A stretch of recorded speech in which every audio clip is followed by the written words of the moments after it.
Friends, आज के session में हम फ्रैक्शन एंड डेसिमल का जो पेज नंबर 22 आपके एनसीईआरटी में दिया हुआ उसका एग्जांपल हम आज के सेशन में डिस्कस कर रहे हैं। देखिए क्वेश्चन नंबर 3 को डिस्कस कर रहे हैं। फाइंड, सबसे पहले आपको दे रखा है जैसे 5 मल्टीप्लाई बाय 2 3/7। अब देखिए ये आपको मिक्स फ्रैक्शन दिया हुआ है। अब मिक्स फ्रैक्शन को आपको पता है फ्रैक्शन में चेंज करने के लिए सबसे पहले जो इसका नीचे का डिनोमिनेटर होता है उसको मल्टीप्लाई करते हैं 2 से, और रिमाइंडर जो ये ऊपर होता है इसको हम एडिशन करते हैं।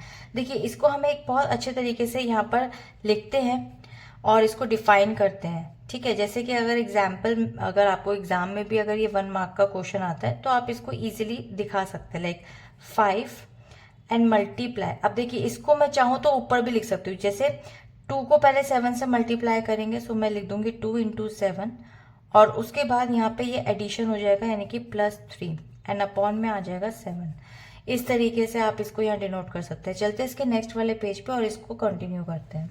सो देखिए स्टूडेंट्स, यहाँ पर सबसे पहले लिखेंगे 5 एंड देन मल्टीप्लाई 2 7 से हो जाता है 14 + 3 अपॉन में 7। स्टेप बाय स्टेप कर रहे हैं, सिंपल। फिर 5 × 14 + 3 हो जाएगा आपके पास यहाँ 17 अपॉन में 7, और इस केस में आप यहाँ पे 5 × 17 अपॉन में 7। Now you can use easily Vedic maths table trick if you in case 17 का टेबल डॉजिंग में प्रॉब्लम आ रहा है, 17 5 से क्या होता है, सो यूज टेबल ट्रिक। 17 को 5 से मल्टीप्लाई करने के लिए पहले को 5 को 7 से मल्टीप्लाई कर लीजिए विच इज 35, फिर 5 को 5 से मल्टीप्लाई कर लीजिए, 5 को एक साइड रख के इन दोनों को ऐड कर लीजिए, तो आगे आपके पास 85। So the answer will be 85/7. So now in this case ये आपका improper है क्योंकि न्यूमरेटर बड़ा है। As I told you, when the denominator is less than the numerator, so there is a improper। तो इसको भी हम यहाँ पर मिक्स फ्रैक्शन में निकाल लेते हैं। तो 7 को हम करेंगे 7 1 ज़ा, और यहाँ पर आगे कैरी ओवर 7 2 ज़ा 14। 1 आपके पास रिमाइंडर बचेगा, तो 1 ऊपर आ गया एंड 7 आपका डिवाइजर है, तो 12 1/7 इज द राइट आंसर। ये आपका आ गया मिक्स फ्रैक्शन में। तो चलिए अब मूव करते हैं हम इसके सेकंड वाले क्वेश्चन के ऊपर भी। ठीक है, सेकंड क्वेश्चन जो आपका दिया हुआ है वो मैं यहीं पर लिख लेती हूँ बुक का, इसका second part 1 4/9 and multiply by 6।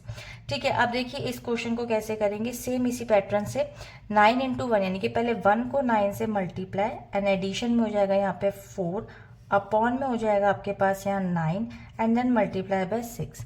ठीक है, इस कैसे करेंगे जैसे अभी हमने लास्ट क्वेश्चन में किया था, और फिर अब इसको क्या करेंगे, सिंपल हम इसको कैलकुलेट करेंगे। 9 1 ज़ा 9 +4 स्टेप बाय स्टेप कर रहे हैं upon 9 multiply by 6। Now the next step is 9 + 4 there is a 13 upon में 9 multiply by 6। Now the next step is 13 × 6 and then multiply by upon में 9. So now in this case again if you feel that dodging में अगर आपको थोड़ा सा problem है, वैदिक maths की टेबल ट्रिक को यूज कर लीजिए।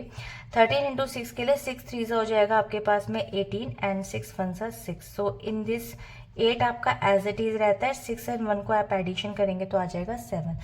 सो 78 आंसर आ गया आपके पास। तो सिंपल आप लिखेंगे 78 अपॉन में 9.